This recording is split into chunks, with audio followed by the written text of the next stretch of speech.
So you do not know you are tossing a coin, you do not know how the probability of getting head and tail. Okay, let's say it's last time. So what do? You toss 100 times and you measure, okay, this is the problem. So Monte Carlo is just like that. So you took an action depending on state, you got that result. At first we assume those probabilities are known. Right now we are assuming that those probabilities have to be learned. Probability, if the probability are known, then we can solve the problem with dynamic programming. That was the last problem. But in most scenarios, we do not know those probabilities. So how to handle those situations? In those situations, we use Monte Carlo. Okay, so Monte Carlo to learn it through the experience. If you take, it works through the entire episode. Okay, you took an action in an episode. Okay, observe what reward is there. Next day of the same episode. Next week, you got the reward like you are tossing. You are getting some numbers.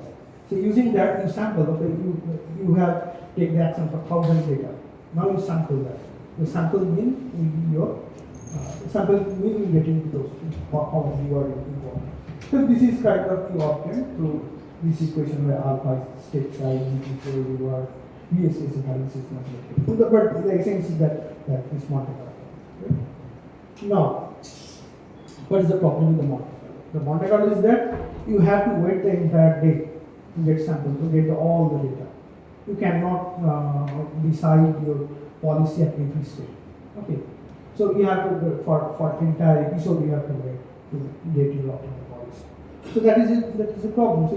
So you have a fixed policy and for the same day, you have to go through that policy only. Your policy will not improve if you choose the Monte Carlo.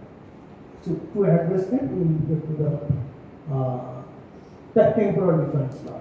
It is kind of incremental process. So without waiting for the entire period, so you took an action how the reward came. So depending on that same action, without waiting for the entire episode, you just okay, this is doing better, so our my policy is there. The next step it did something worse. Oh, so I will modify some process action like that. So this is temporary. So this alpha is just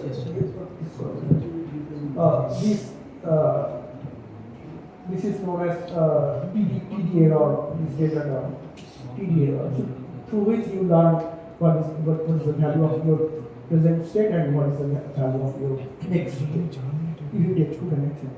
So using this different that without just waiting for the entire episode, but every time you update your TD error that using that you update your value.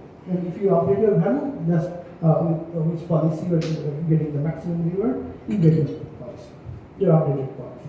So that's the way the temporal difference will go. Right?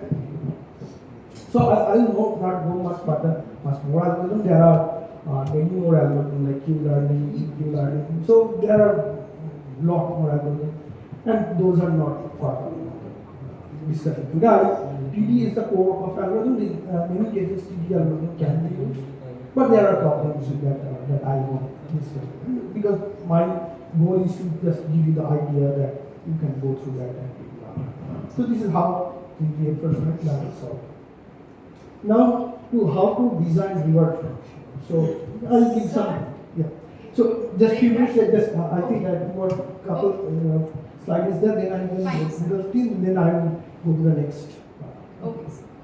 So let's say you are designing a reward function for. Okay. Let's say you are. Okay. Yeah, let's say as I was saying earlier. So there is traffic management. Okay. So your traffic, who is controlling your traffic signal? That can be an agent. And let's say you have a car. You are driving your car, and you have to go to some destination. And to go to some destination, you have to go through past that signal, or you can bypass that. Right? So your car, you are driving, then you can get it. So that's the other side of the problem. How you choose the action. So your reward function will be to wait. You have to your reward will be as less wait you have to do as less you have to wait in any signal process. So that is why those are negative. But this alpha, beta, gamma constant. This gamma is not the same gamma that I was discussing. So these are constant. So this is the Q length. Your idea, your goal will be to minimize the Q length, minimize the vehicle delay, and minimize the fuel consumption. If you, let's say you have, so that path they have very long rate signal are there, I will choose that path. So, but that causes you to travel longer and causes your increases your fuel consumption, that increases your emission. So you want to reduce that. So this is essentially an optimization problem and sequential optimization problem. So you design your reward function with this. So that is why if this is increased, that means this is bad. If Q length increased, your reward is less. If your vehicle delay increased, your delay is less. If your fuel emission is increased, your delay is less. That's what these are all. So like that, I am giving these are example, and in the next that is the problem that the other side of the problem that I was talking previously. Adaptive traffic signal. That is the side of, let's say you are managing the traffic. Okay, so your state will be the queue length. You want to minimize the queue length. You want to minimize the waiting times and the vehicle. You don't bother about whether any car goes to any other road, whether his fuel cost is increasing or not. You are not bothered about that. So then your reward will be definitely be dependent on the average delay. So if average delay is higher, your reward will be lower. So this works like, so you are in state S, you do an action, you got a reward, the policy got updated, you back to the state. That is how this problem will work. Okay, so just I think there is a specific problem that I want to discuss. The cap sharing. After discussing the cap sharing problem, I think we can take the break. Right? Okay, so challenges in model ride sharing is that. So okay, sorry that this name is not very clear. Well, I will explain it. So in ride sharing, we all have some experiences of like we book some cab through our Uber app. So we decide our destination, we put request, and what happens after those requests? You see there are a lot of available cabs are there, and you get some of the options are there, and depending on the options, your driver selects whether decides whether he or she will board you or not. So that's the decision. So in that case, your driver is an agent. So how that algorithm decides, or how that algorithm suggests the driver accept that or decline these things. So there are very parts, multiple parts of that problem. So the first part, once you have submitted a request, the first part will be the price. What will be the optimal price that will give the maximum profit to the drivers and your platform? That's one. That's other problem that is not I'm not discussing. I will discuss in the specific problem of dispatch problem. That means once the pricing is done, so let's say you have a driver, the cab driver is there, and he have to decide whether to choose take an action or sit idle. That's the decision you have to take. How that decision will be taken, or decision will be guided to the driver through the app, so that his return rates maximum. So that is called bipartite matching problem. As I was saying at the very beginning of the presentation, this is not just one-sided recommendation. Because driver needs recommendation of passenger, and passenger needs recommendation of driver. So when you book to the app, you get some recommendations. That came through that bipartite problem of solving bipartite matching problem. Right? So both way matchmaking is done. So that is why this is a bipartite problem. And I will describe that this is not exact Markov decision. Because in markup decision process, your actions are independent. Right.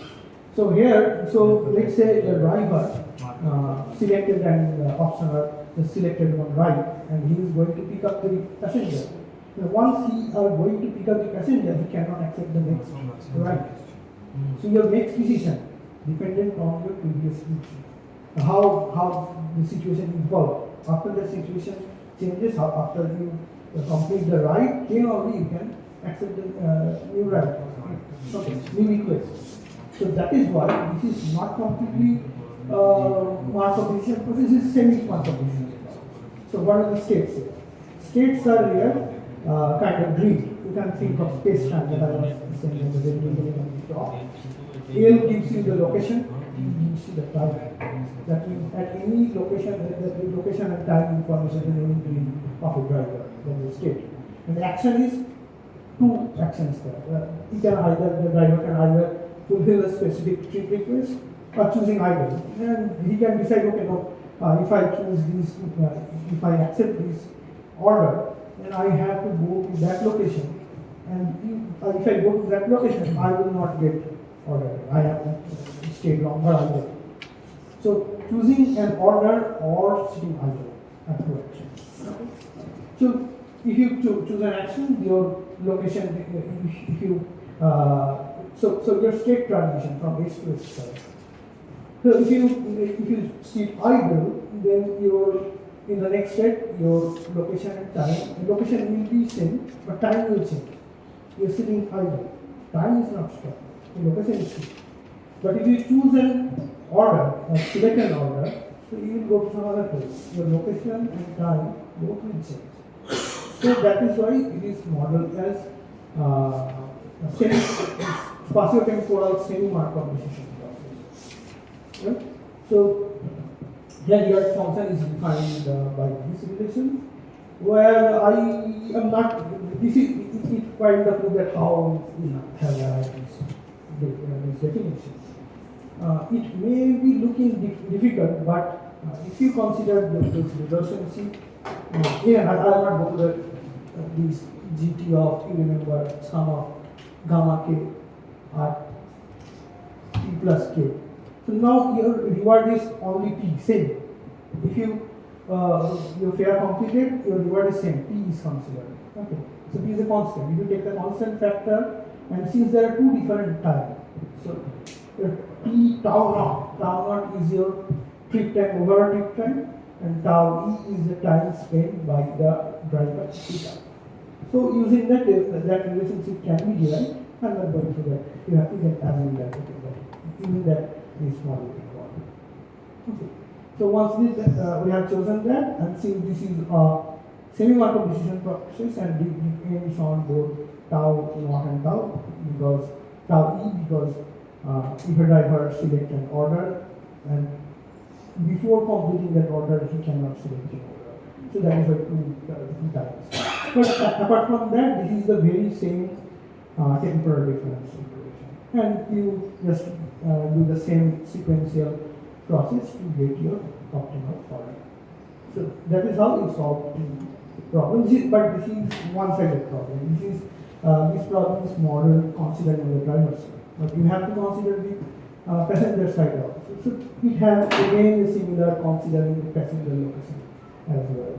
And it is kind of obtained through some optimization of process. I'm not going to develop this. And again, solving that, we can get a policy that will give the maximum reward to the drivers and maximum benefit to the user, that he or she can have to work lesser. Okay, so I think we can end here right now. After break or tea break, we can again come to the later part. So problem of reinforcement learning is ended with that. I will come how reinforcement learning, state variables, how those estimation helps. Because when you are estimating state, you cannot be sure always that okay, this data is this,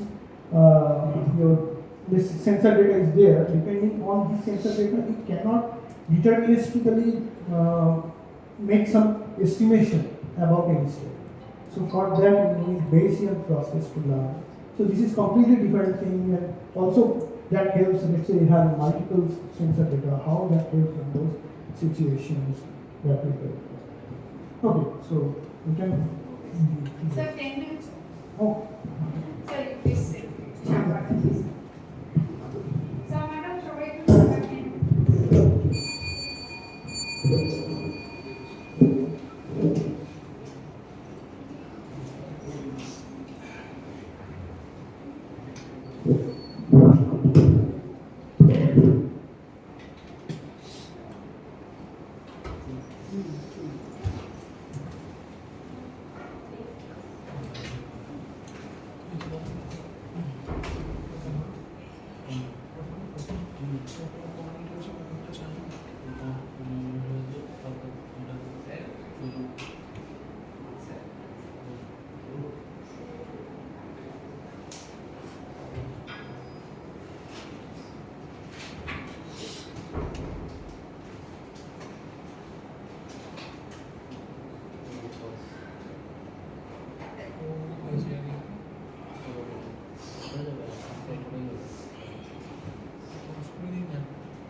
ফাইজাদ sir আপনি চাপে আসুন, আপনি অনেকটা ইয়ে করলেন তো। কিন্তু চাই Must be খাচ্ছি exhausted. শুরু থেকে তো চাই খাচ্ছি আর কিছু নেই আপনার কাছে স্টিকার? আমরা কাপটা ধরে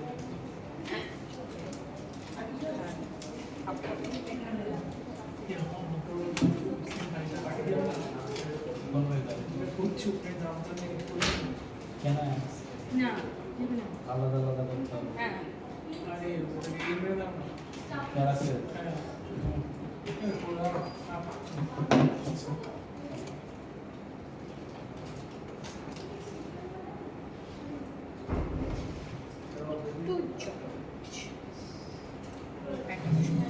আমি এটা থেকে দিদি না ইতে পুজো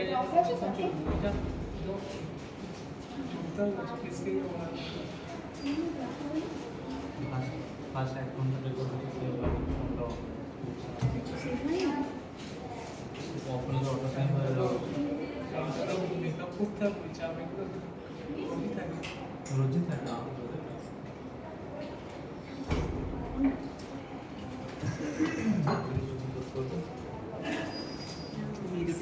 Most important thing, that is the essential. This is the problem of Markov decision process. This is called as Bellman equation. So you have this reward function R. I am representing, let's say, this to R. Gamma is your discount factor, and value is V pi. V is S prime. That means your current state is S, and depending on your action, your next state is S prime. Okay. So you are taking sum over. So as I have said, so this is we are dealing with finite Markov decision problems. Okay. So S prime as well. So S and S prime both are in same state, the same set. Your small s that belongs to the capital S.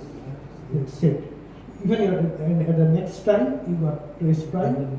That is also a subset of your element that is in the same set. Okay. So those are in the same set. So we know those are the possibilities of states are there. So we are taking here the summation over what, and we also the reward is also in the finite set. Okay. So we are taking the sum over S prime and R. What is the future state will be? What reward will be? If I take action A at state S. Okay.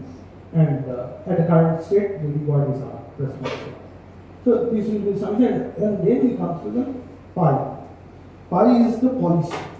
Policy means you can decide a policy. You have first decide a policy that I was saying about the tossing the coin. There is another problem you may all have played. It's a multi-arm bandit problem. So you went to some casino. So you know all this message of casino, right? You pull a handle and some patterns are there. Okay, so if some pattern matches, you get some reward. So if you pull a handle, that means you are taking an action, and in return you are getting a reward. Okay. So so that gives you the reward.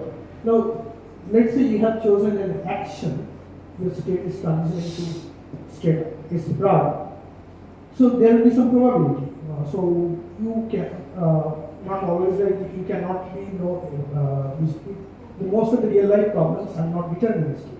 That means you cannot say that okay, I am at step A, I took an action A, I will get that definite reward. So Reward how can will the state be defined in the? So there are five handles. One time one can pick one handle. So one. That means your state is that okay, you are taking one action. Okay. Taking one action. Yeah, you're taking action, means pulling that handle. Okay. Pulling handles one corresponds to one action. That means you have the problem is that you gave some money. Okay, so you went to casino, you gave some money. Okay, you are paying 100 rupees. With 100 rupees, you will be allowed to pull 10 times. There are 10 machines. Okay, you can choose any one. Okay, so which handle you are pulling is your action. So we have finite number. Only one of 10 is possible. And but state, that means you win or lose. Let's say simplified problem. So let's say you first handle you pull, you get some win or lose.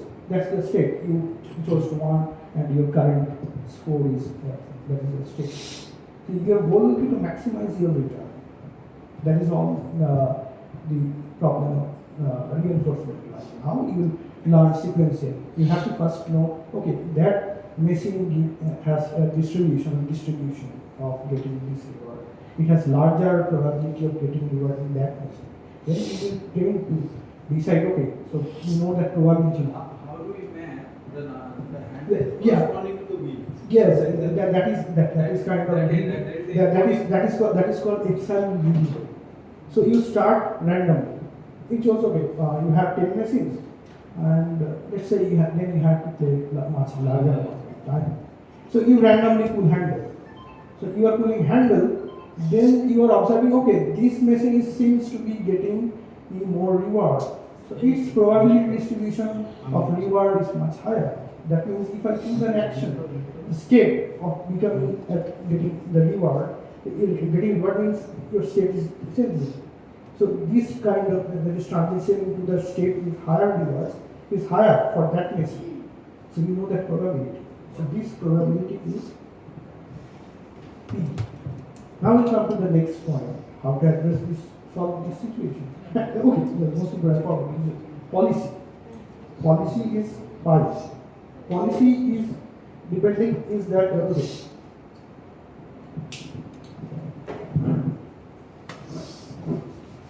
So after we finish this portion, আমরা একটু tea break এ যাবো sir. 10 minutes. Okay.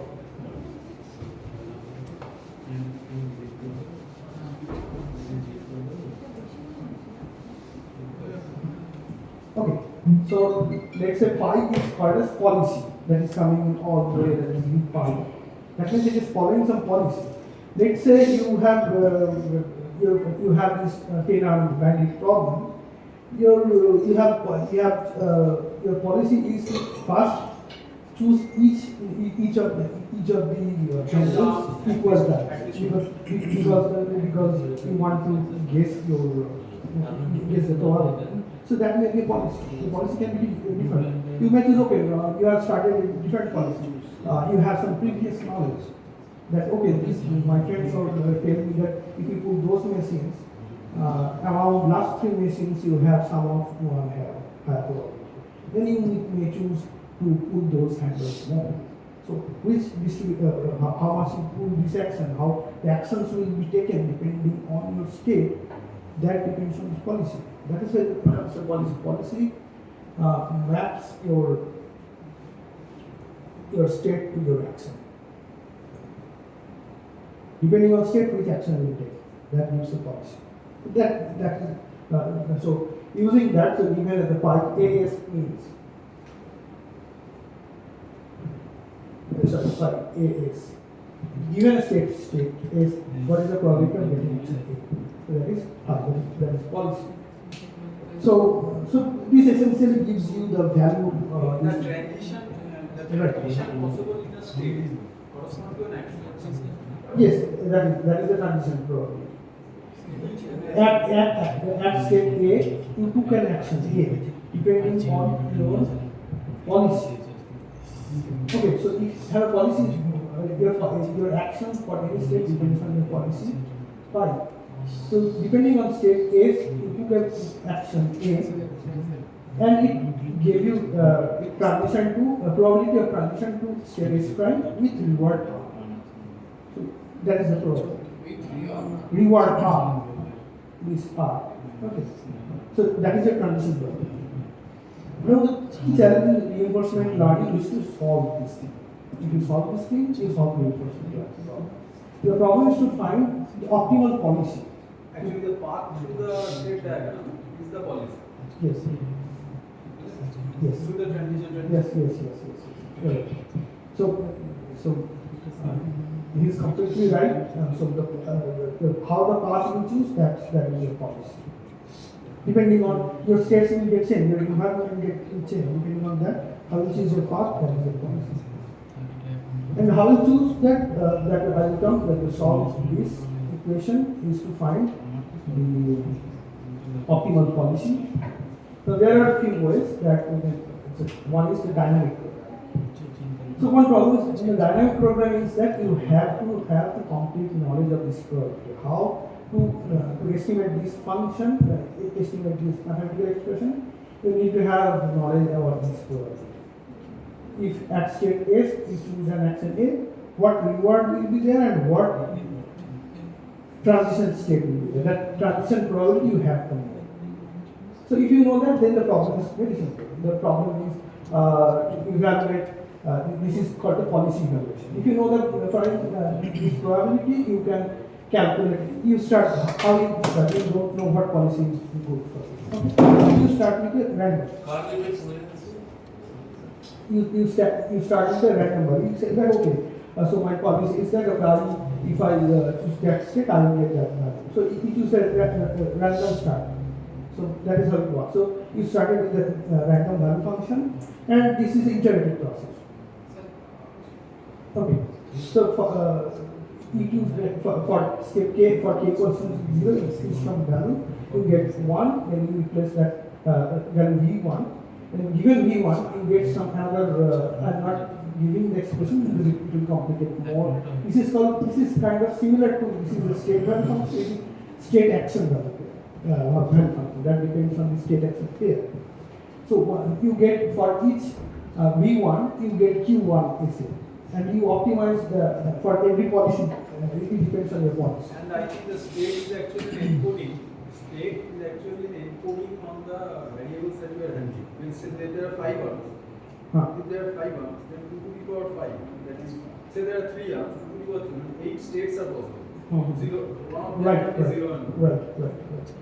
So depending, so which action maximizes your value, that gives your optimal policy. Okay, so at each step you calculate V1, you optimize Q at that step, you get some policy. Now you have this is called policy evaluation and policy improvement.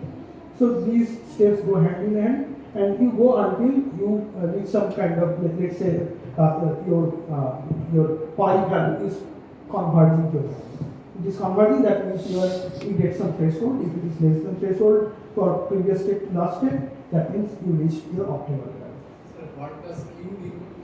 Q is a value of action.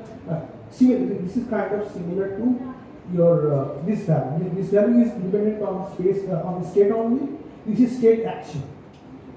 So depending, this is value state action pair. This is called. Okay. So this is kind of related to this. Just for simplification, I have just not made all the derivations. So we go iterative way, and reach to converge your solution converges to have a pi, let's say pi star. That means you find your optimal policy. You find your optimal policy means you know that okay, if this is the action, this is the environment, this action will be taken at this step, that will have that will consider all the episodes, that will give the most optimum reward throughout the episode. So you know the policy. If you know the policy, then that means that is your sequential decisions. Episode and policy, what is the difference? Episode is the time period when you are considering that the example I was saying, that is when you are considering traffic signal, the 12-hour period. That is the episode. So after exploring the episode, You start again. Formulate a policy. Policy is Now, your policy is that okay, at each time, at each episode, depending on the state or depending on the your traffic volume, you will take that action. That is your policy. Okay, that means at each time it will take an action depending on some state that will maximize your reward throughout the entire 12-hour period of your episode. That is you consider an episode. Once the state diagram is created, Yeah. with all the conditions over, episode is already over. This episode after following the episode that is prepared. Is that? Yes. So you have, let's say you have decided, you have made a policy, then you consider that policy for every day. Again, the next day will have the same policy. But that may change, that depends on, but that will complicate the problem again. That depends on the week of the day of the week, that depends on the day of the month. That is it. I'm considering that every day the situation will be same. That is one way to consider. Okay. That's one way to handle the problem. Okay. So that you calculate the reward for the entire episode. And your goal is to take policy or choose policy that will optimize your reward for the entire day. Right? Okay. So there is this policy. Episode means how many times we examine the policy to obtain getting a Not how many times. Let's say you are training your reinforcement learning model for 1 month. For every day you have one considering as one episode. So for each episode we have seen that okay. If I Like for take, example, right. here you are evaluating pi dash, right? Yes, that means Evaluating pi dash. by this that means your policy that is your policy is getting changed. Your bias is the policy that you got by maximizing your action. Which policy got you This is maximum return. maximum From all the episodes, we have to find out the optimal. optimal reward, maximum reward. That is the goal. So how you can you model the reward, that's our problem.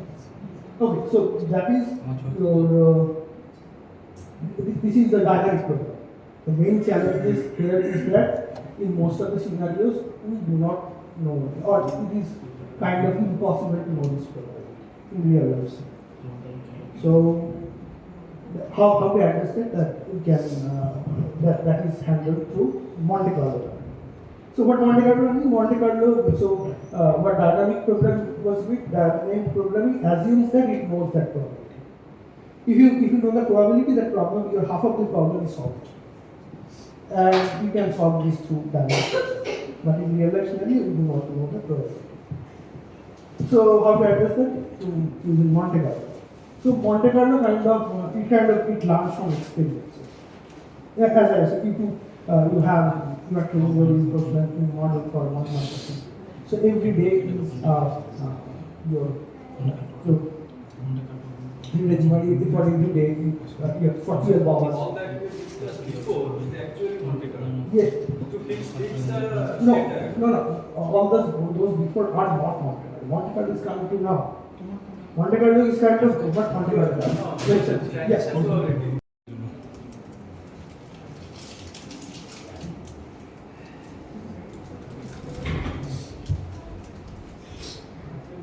This is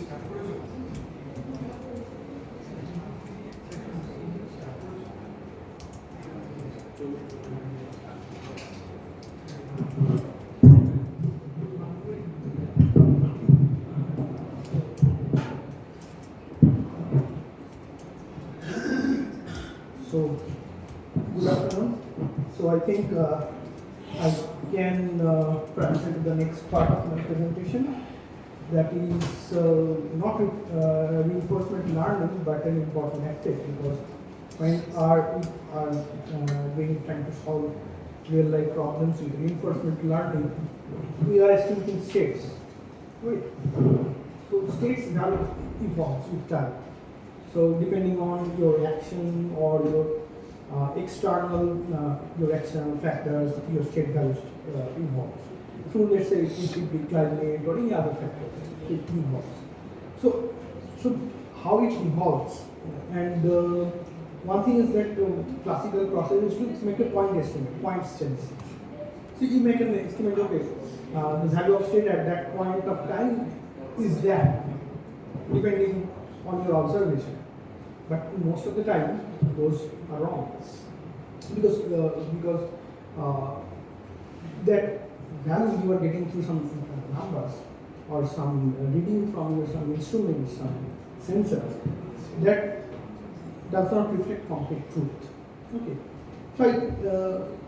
So most of the machine learning problem that makes an assumption that those distributions of these features or variables you are using are IID, that means independent and identical distribution. But the problem is that in most of the practical life, specifically at choosing the scenario when you are perceiving those states, the values of those states are not independent. So what its value at some point of time depends on the previous time. Okay, right?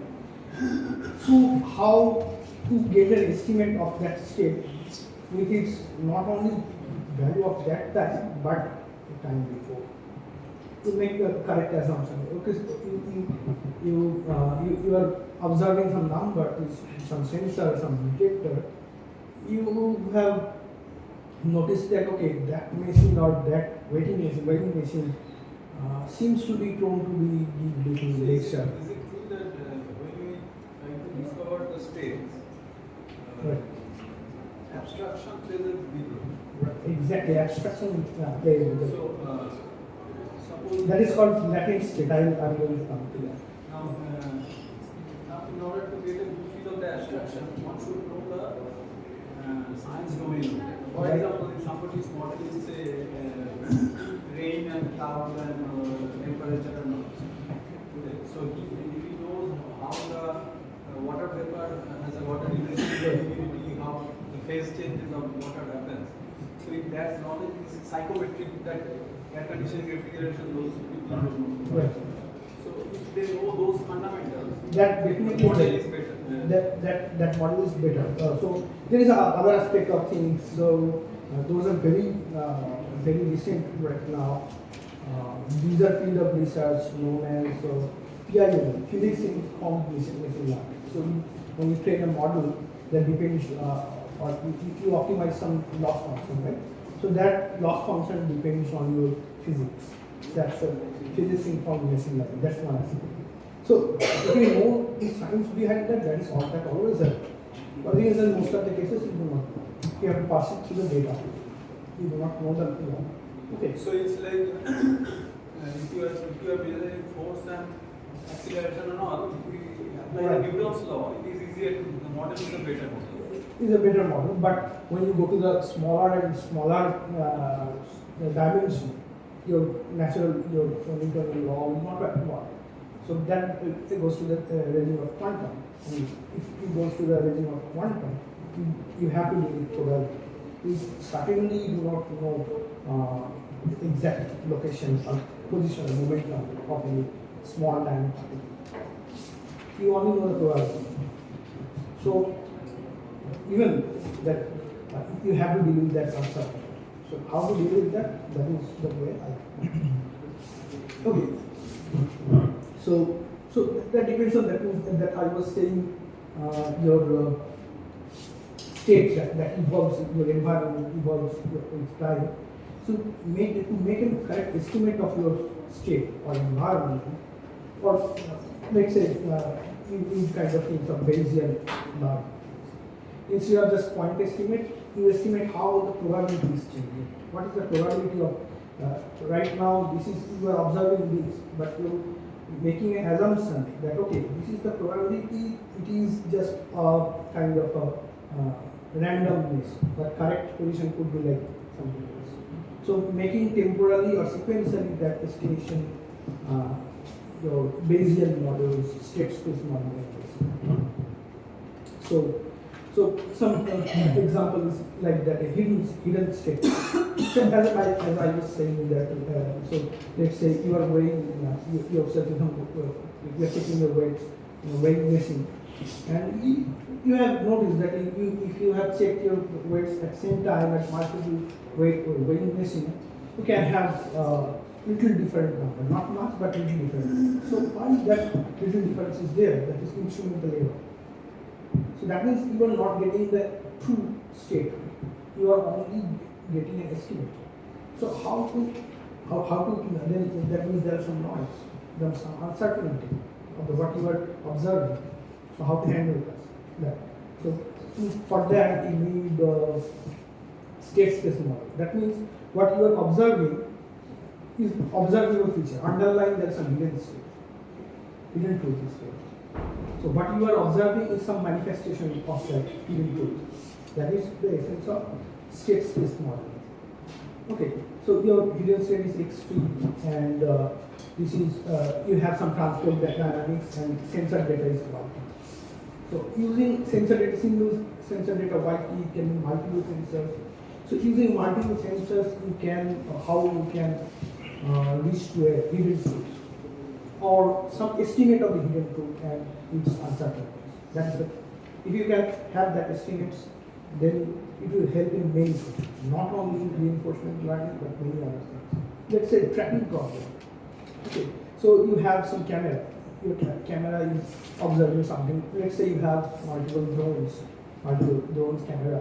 They're trying to locate single object, a single car.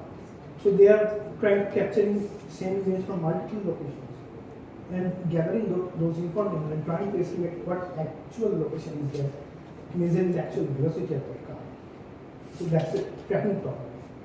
So Kalman filter helps in that. So actually I'll go to Kalman filter. Just I will very quickly, I have no scope to go into details, but one interesting thing is Kalman filter was used in Apollo mission. So locating your space seat. You have say the space seat and your rovers is there on moon, and you want to kind of estimate where it is, you want to try to locate or track your rover on the moon. So Kalman filter used there. Okay, so the essence is that you have multiple multiple observable variables that you work for multiple sensors, and the goal is to get your hidden truth and the distribution of your state. Okay, so how you do that? You get through that state space model. So state space model have two equations. This is state evolution equation and the observation equation.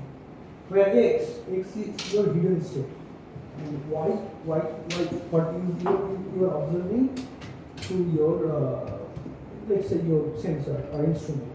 That is your observation equation. So hidden state evolves. How it evolves? It evolves through these equations. So this is xt minus 1 and this is xt. So it is value of xt or the estimate. Rather I said when I'm talking about Bayesian, I won't say this is the point estimate, but the point value. But the Bayesian estimate of your hidden state at time t depends on the past time t minus 1. Again, we will deal with Markov problem only this perspective used. And some control parameter is there that acts on the same time. But the main problem is that you can, in most of the problem, without considering the control parameter or control term, we can work with that. So WT is your evolutions or the transition noise. So state is transitioning, there will be some noise. And most of the cases, if you notice, this is a linear relationship, and we are solving this linear problem. Because if not in non-linear case, the situation will complicate much more. So handling there are algorithms. I will just mention those names. So there is no scope of going into details, any details on that. But the problem is that the thing is that we are considering linear equations. And since we are linear equations, we have studied the linear regression problem. So the core idea of linear regression problem, why it is linear, depends on the distribution of your variables or features are Gaussian about the straight lines. So those noises, that is your transition noise, and this one is observation equation. Observation noise, these will be taken as normal. Okay. And F is your state transition matrix. How the state is transition is defined through A. Even again, this A can be learned through modeling, learned through your observation. And this one is observation matrix. How your state reflects to your observation, how you perceive your observation of the hidden truth with some noise, that is your observation noise. Okay. So again, these are all chosen as normal in real life scenario because we are dealing with linear problem. So these are normal, standard normal distribution with Q as covariance matrix of your state evolution, static transition covariance matrix, and R is your those take care of the noise part. yes, noise part. You are considering noise, not only the exact values. Okay, so interpretation is that your equation models system dynamics, while second models noise models and noise. So so I was saying that those xt's are not exact point estimate, but probability estimate. So how we do that? Using Bayes theorem. So you know the Bayes theorem in probabilistics probability, where you estimate the prior values. First you have estimate of you decide with some let's say the coin tossing example. So you make some prior estimate. Okay, so you make some prior estimate that 50% of times you will get tail and 50% of time you will get head. That is your prior estimate of probability. and you observe, you are tossing coin, you are observing result, and you are updating your belief. The prior means belief. You believe that 50% of time you will get paid, 50% of time you will get paid. That is your belief. And when you are doing the tossing or experiments, every time you get the data, the empirical data, you are updating your belief. So from prior to posterior. So what you get in the on the left hand side is the posterior. I won't go to much details, but this is y1 is to 2. That means value of y at time 1 to t. Depending on that, this is conditional probability. So what you are observing, the probability of value x equal to x given value of y from 1 to t state. What are the values of that? So depending on that, you are estimating the values of your hidden state. And that hidden state in return give you the posterior belief of your or the posterior your posterior estimate of your real observation or real state. So that is the problem. And how it works. So this is essentially the same. You make first prior estimate, a prior belief. You into some distribution. Okay, you believe this is a normal distribution, or let's say you first make a prior estimate that your coin is unbiased. So equal number of head and tail will come if you toss large number of times. But when you make new observation, you get posterior, you get your posterior estimate of your probability. So that is how you update your belief, updating sequentially you get nearer and nearer of the hidden truth. That is how it works. It's a Bayesian model. And the standard and very famous algorithm of Kalman filter that used to have two step prediction step. So going from 1 to t, we get t minus 1, t minus 1. Right. But that equation is right. That you can consider as not Markov, but simple assumption is that you consider that the other steps, the t, that depends on your t minus 1. The probability will be disjoint. The probability will be disjoint if you take the further node back step. That is the equation does not show that. That is general equation. So the Markov decision process is the simplest approximation of that. This is not Markov, but that is much more general. Markov is the simplest assumption of that. That depends only the last step, not the before. T minus 2, not T minus 3, not T minus 2. Only T minus 2. That is Markov. Or it is assumed that t minus 1 has taken care of everything up to that. Right, because you are doing the Bayesian. That is only- the beauty of Bayesian model. Even in Markov. So then you have to then that equation's left hand side 1 colon t you are writing. Yeah, that is writing 1 colon You P. should write. Yeah, so because 1 colon P is the general scheme. That means you are considering all the time steps. That is the general equation. If we make the Markov assumption, it will be simple. So if you consider the joint probability, the problem of joint probability, if those variables doesn't depend on each other, so the joint probability distribution will be simple multiplication of that. Not those unions of this probability will not terms, the cross terms will not be there. That's the matter. Right? So we achieve this state space model through Kalman filter model. So it has two steps, the prediction step and update step. Okay?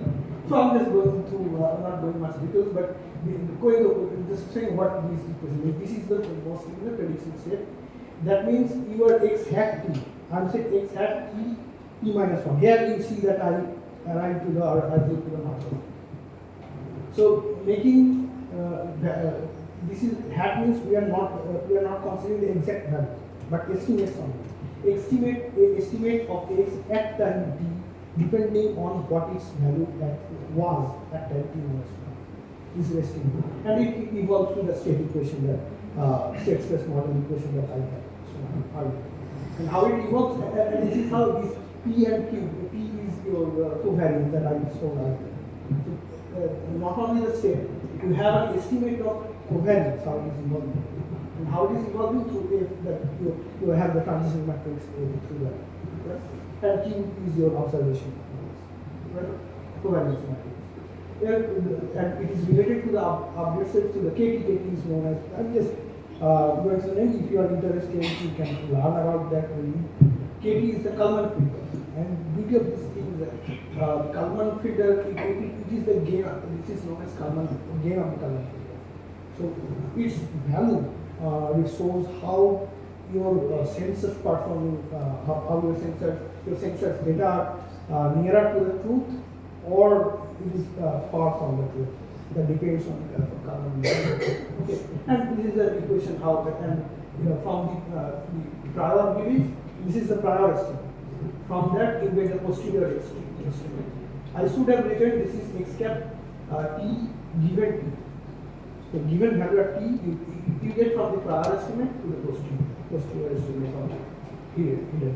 So that is the state space model. You make some prediction, get some observation, correct your prediction, or and repeat it and make new prediction. That is in the loop.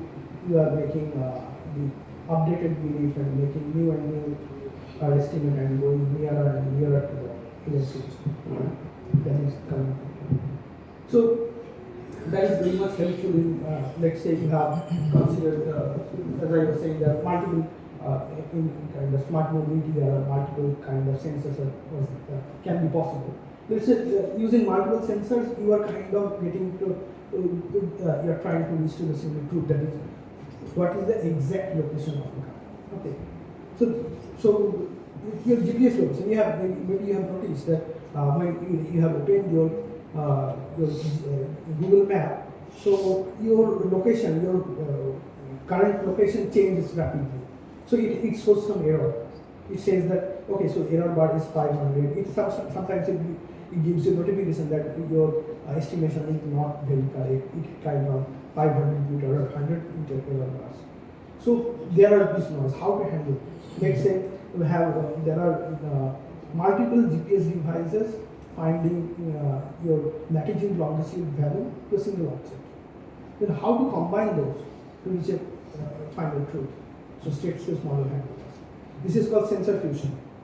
So using sensor fusion, so beauty of Kalman filter is that you have, let's say you have let's say 10 or 20 your sensors are there measuring same thing, but their data are coming at different frequencies, because in real life sometimes one of those sensors is working, some stop working, give the value, you give the latter value. How to handle that? So Kalman filter beautifully handles that. Let's say it has 5 sensors, and 2 at some point of time 2 are giving values, 3 are not, but before time 3 give the value. So you have the estimate of the hidden truth of all these 5 sensors. So depending on the estimate of this hidden truth before time, you can make an estimate of some values that of that sensor that is not giving result right now. Depending on that, you combine and you get you can reach the hidden truth. So that is how tracking works. So you make some prior okay, so depending on the data, it shows this GPS location is showing this latitude longitude, other is showing this. So depending on that, I can make a prior estimate that the object is located at that. The very next time, those sensors give new data. So using the data, you make an estimate. Okay, so that was not correct. This is the correct. So previously it was not there. It makes correct itself. By which it makes a correct estimate of the location, and it helps track it. It is used in many kind of space problem, tracking problem. Even you can think of like your missile system, missile radar system. This state space model Kalman filter used even today. So it was fast. It was popularized by the Apollo mission. It was used. Even in India, in mission mode, it has been used. But again, this problem, so often people confuse when there is a problem of the same synthesis. That problem is not this. That is another problem. Say that is a computer vision problem. Like Yes. many images are there, so many views are there. How to edit a model of that. That is another thing. That is also, but there Kalman filter is not a matter. Right. That is another thing. Yes. So why I am saying in this carbon filter state space model, because as I said that we have reinforcement learning, the states are observed changing. But you do not know your states depending on your multiple sensor data. So you say that okay, so your state is that number. So that may not be true. So to control or getting the estimate of uncertainty of that state, that is why we need these state space models. That is why we need this kind of thing. On multiple sensor data, we can do better estimation. Right. Okay, so this helps in combining or sensor fusion of all of this. So there are, I'll now, for the sake of time, I'll go briefly. So carbon filter helps as I have shown on the linear system with loss and noise. It doesn't help in non-linear situations. So there are extended carbon filter, unscented carbon filter, where extended carbon filter handles the mild non-linear systems. It makes local Taylor approximations of nonlinear problems to make it linear. Unscented carbon filter used strongly nonlinear system. Particle filter is very state-of-the-art system to deal with non-linear. So This is purely based on statistics. purely probabilistic. Purely statistics, probability and statistics. Bayesian, purely, not only probability, this is Bayesian statistics, not point statistics. So application of Bayesian learning in smart mobility, and even that can use in time series. We have used it, but not in smart mobility, but some other It problems. does not incorporate any state space model as such. But it means It is state space model. So you have that state space. yeah, but it does in a mathematical way. For example, in case of Markov, they have a state representation. Probability, transition probability, these things are arrival. Here there is no such thing. Here it Yes, is. it cannot. You have to do these things. So Bayesian equation. So we are not making these xt cap. This is not. This is not point estimate. This is probability. So probability. This is transition probability. This is expectation value of x at time t, with expectation value calculated with a conditional probability. What it is at time t, where it was at time t. So it is probability.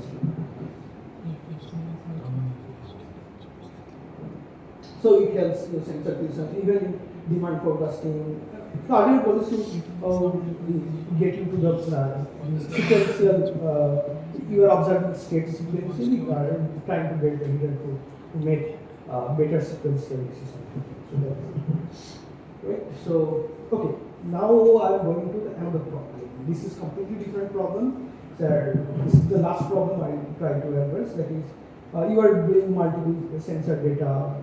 You have smart city using technologies to accessing multiple data, multiple GPS data of users. But using that, you are giving private information to someone, right? So there are DPDP Act by the Indian government.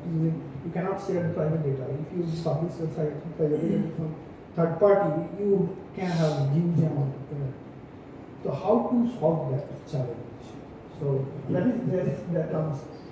There used to be privacy. I'm not sure that there. I think one of the speaker earlier spoke about some security and privacy, but maybe you can tell about what privacy that speaker have told about that can enrich you as well. But kind of things we deal with in our work, some of our works, in differential privacy. So before differential privacy, what people used to do then, people used to encrypt things. Right? Like it encrypt the name, it can encrypt the name, social security number, ID. These things can be encrypted. But rest of the numerical things, let's say location, latitude, longitude, you cannot encrypt that. If you encrypt that, you want to know the exact location of that devices or the cars. So how will you deal with that? So using that, the private information can be leaked. So there comes the idea of differential privacy. So what differential privacy do?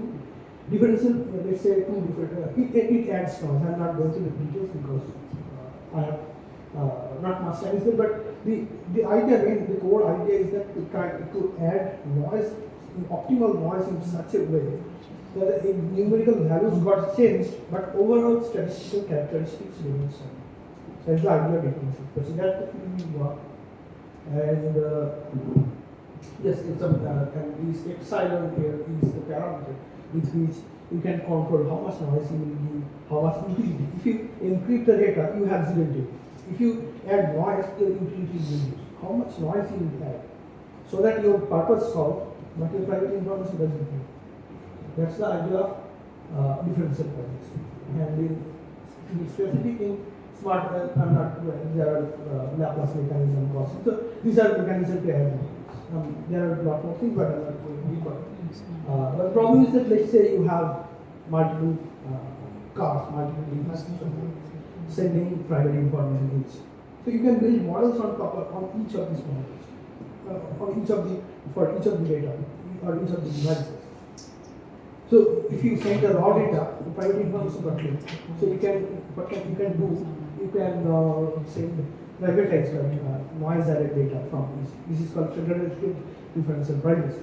The other thing is that you can think of it, okay, I'm not sending the data. I'll Then send the the reception won't be a problem. sorry? So there is the sender, there is a reception. Yeah. So receiver means No. receiver is also It will accept the change or transform data.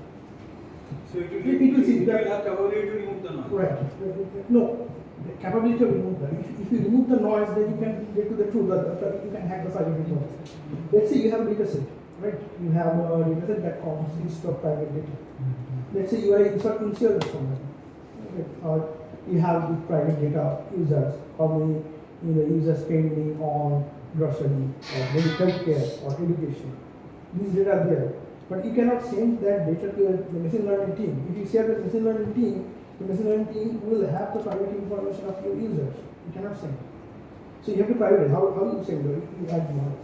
This is universal process. You added the noise in such a way that the end user, the machine learning team, building machine learning model, making some predictions which are very close to the actual prediction, but are not able to have the private information. That is the difference in noise.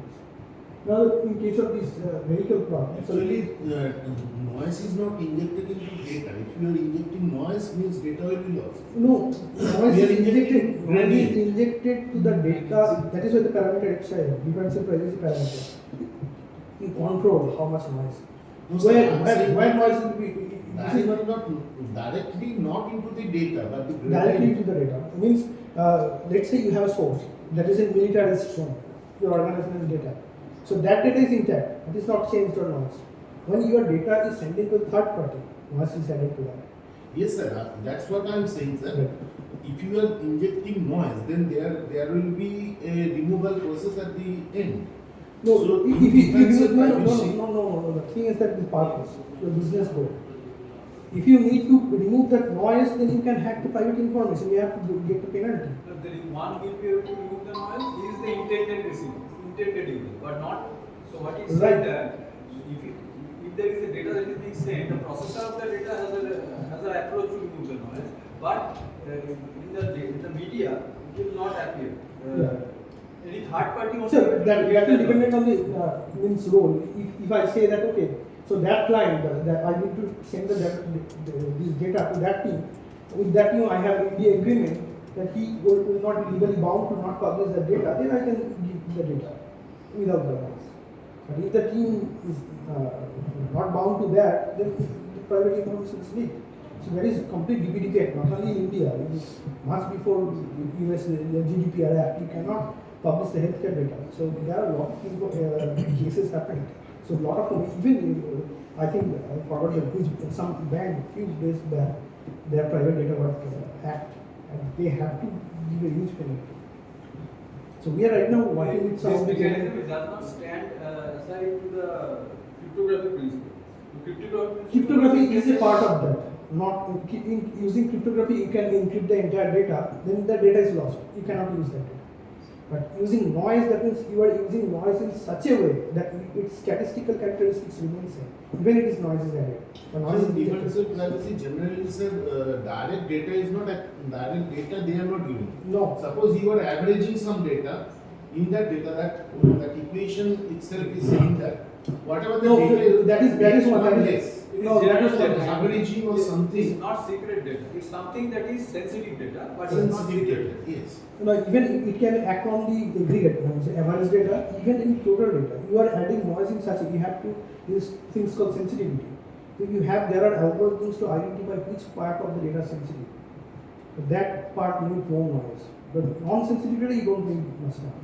So there are techniques and algorithms to decide, automatically decide which part needs noise.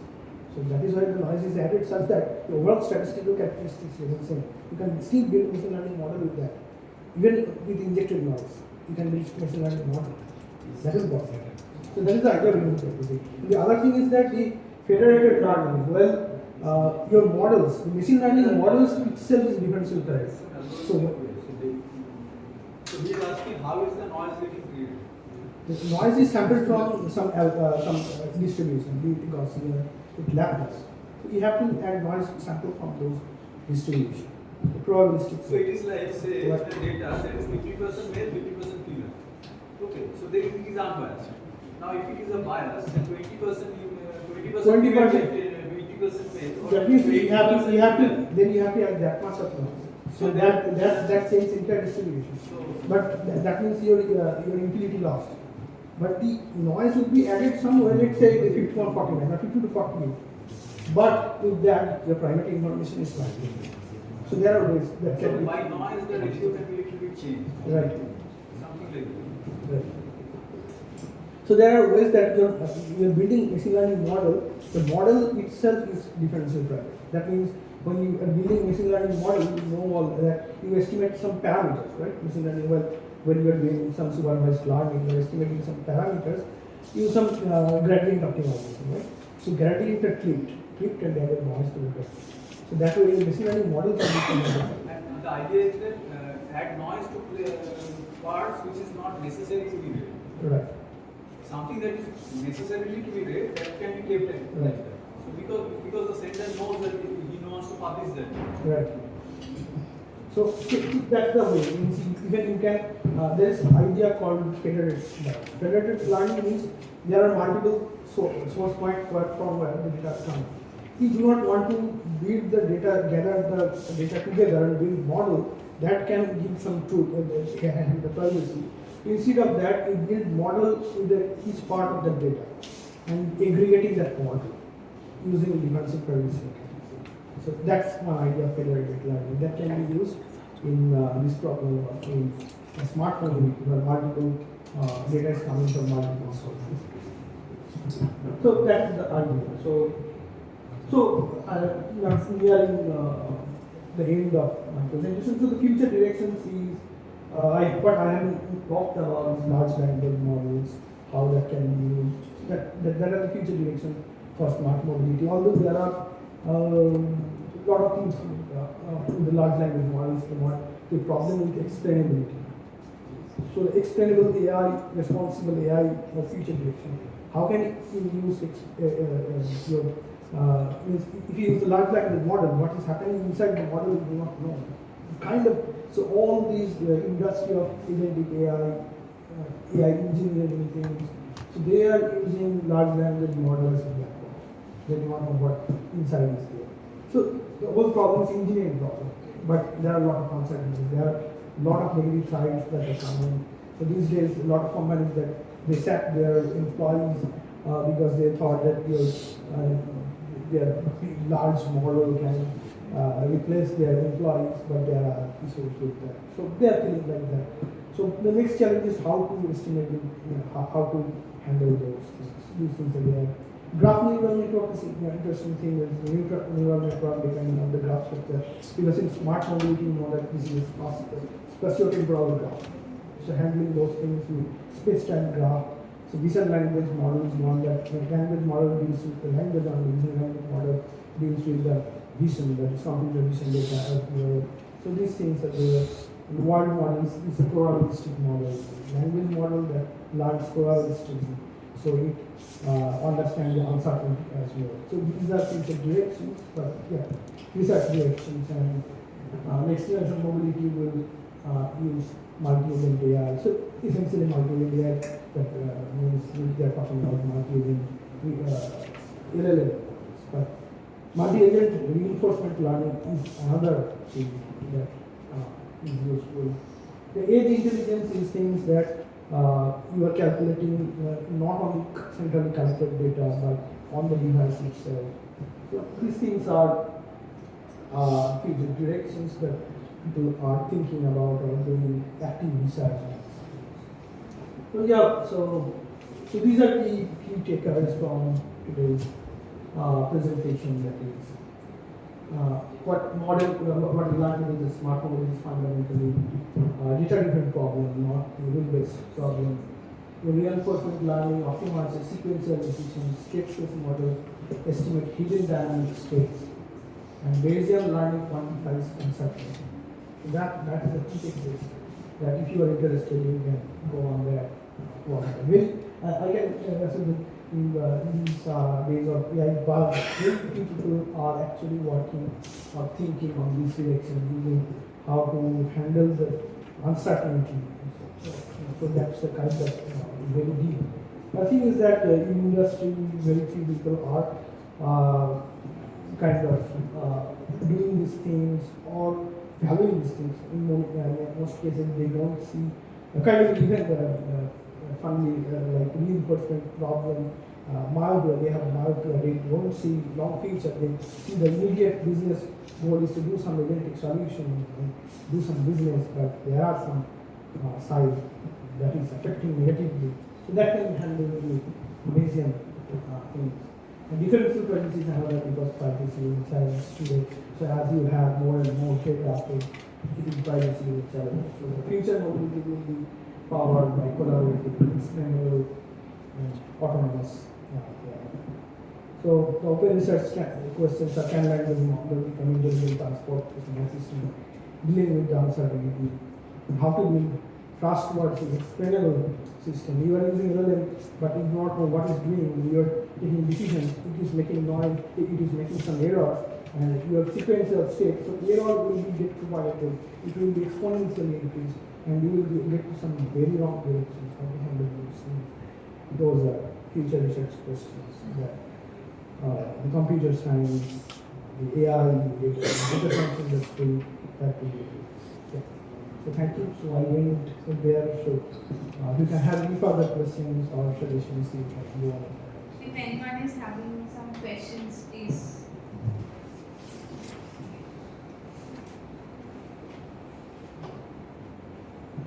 No questions.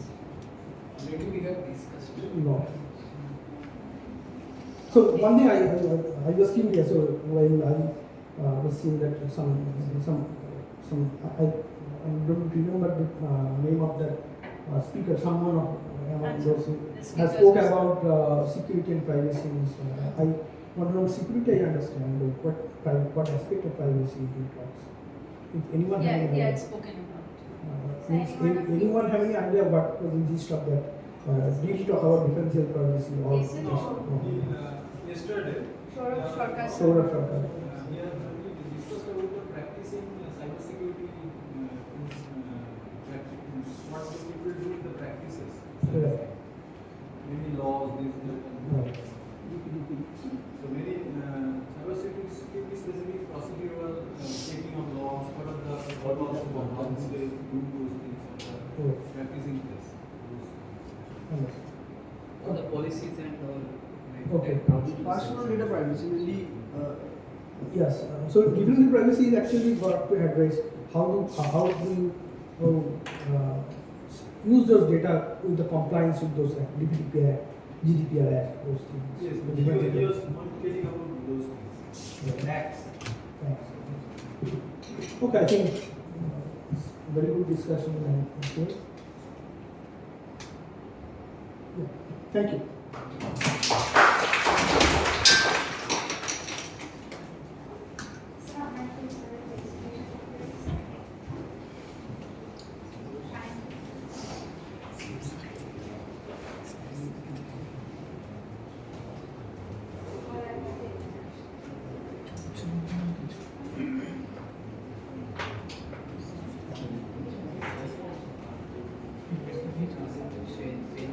No.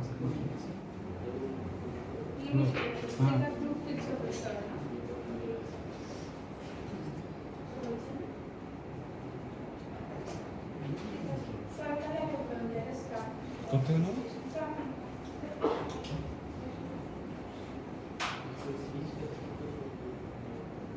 ঠিক আছে দেখছি মালগুলো station মাল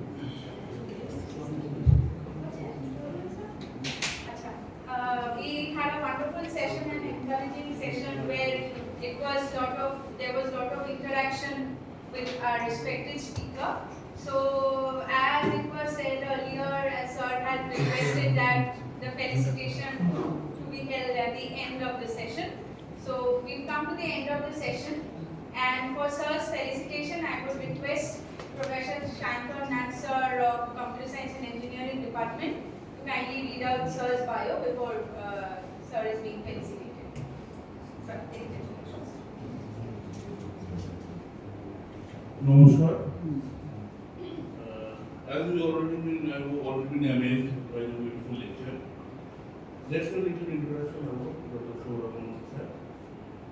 He is a data scientist in the Entiovi Technologies. Has experience more than 18 years.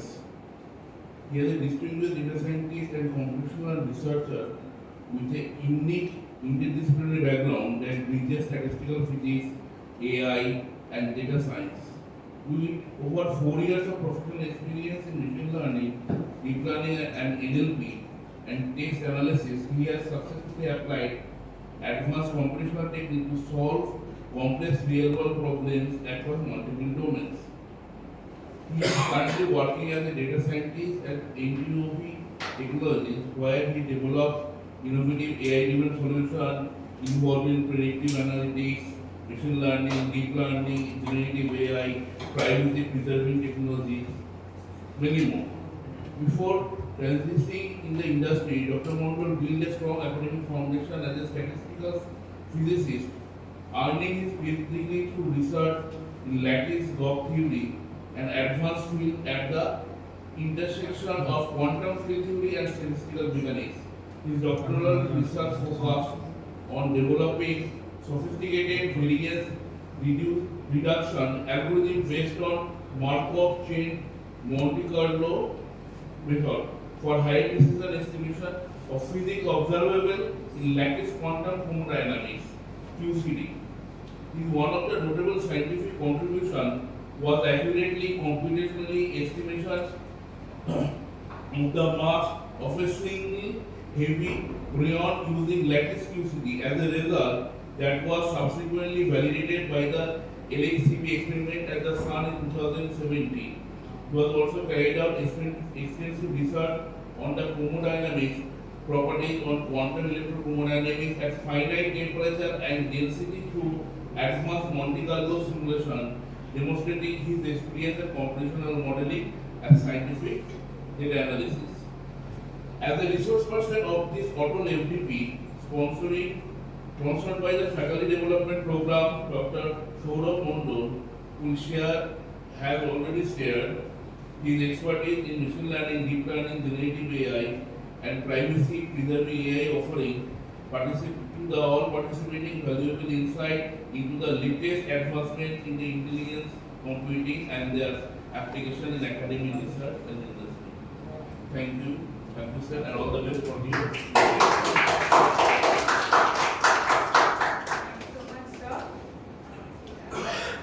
So I would request Dr. Amit Vashti sir, Professor Dikompa Chatterjee sir to please come up for sir's felicitation, and you both will be joined by Professor Shantanu Nag sir also. Sir, please into sir felicitation. Shantanu sir ke jab or performance sir. Performance sir. Thank you.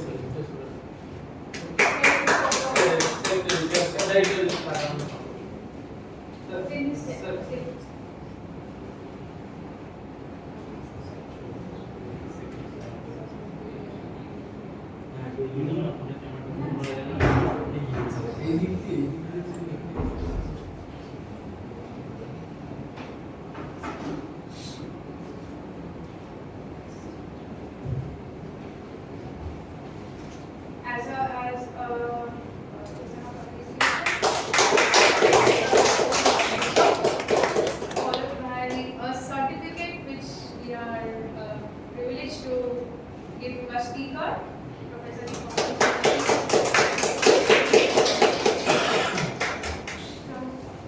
thank you so much for coming.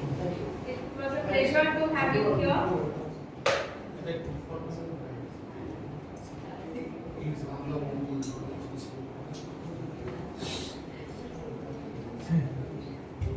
We'll have a group photo with sir.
Sir, madam, সবাই একটু আসবেন একটা photo তুলতে স্যারের সাথে।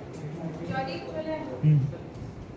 এই এই বন্ধ করছি আর গ্রুপ ফটোটা চলবে, গ্রুপ ফটো তোলাটা চলবে। ম্যাডামটা চলে আসুন। স্যার আসুন, স্যার রজত স্যার আসুন। অঙ্কিত জিও নন জিও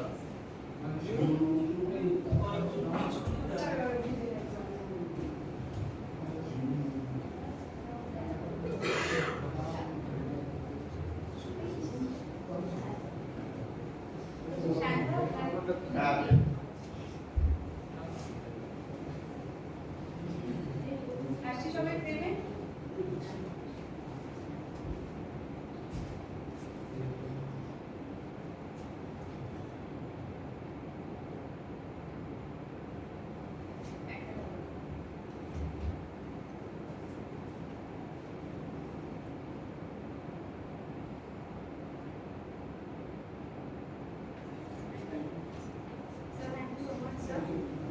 পার্টিসিপেন্টস আপনারা সবাই একটু বসুন একটা সেকেন্ড স্যার একটু যান আমি একটু অ্যাড্রেস করে দিচ্ছি স্যার একটু বসুন হ্যাঁ ফিডব্যাকটা একটু ডিসপ্লে কি হ্যাঁ তুই তো স্যারের সাথে লাউঞ্জে যা স্যার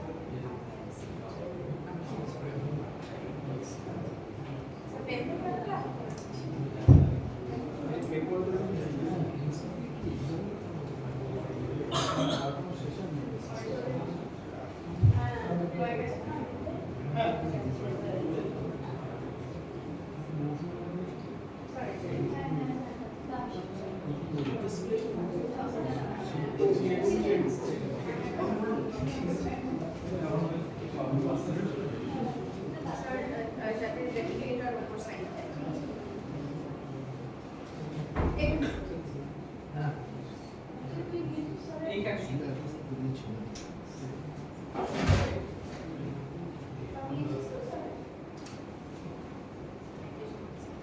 আপনি গেলে ওই লাঞ্চটা করে দিন স্যার হ্যাঁ তুই স্যারকে নিয়ে যান ছোট টাকা একবার বলে রাখিস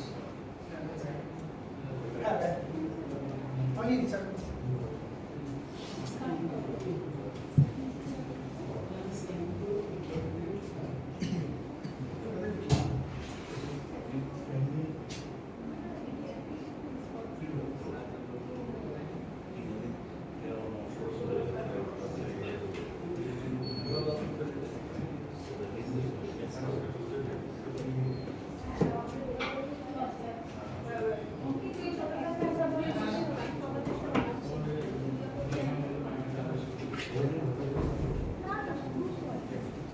আচ্ছা বলছি যে স্যার ম্যাডাম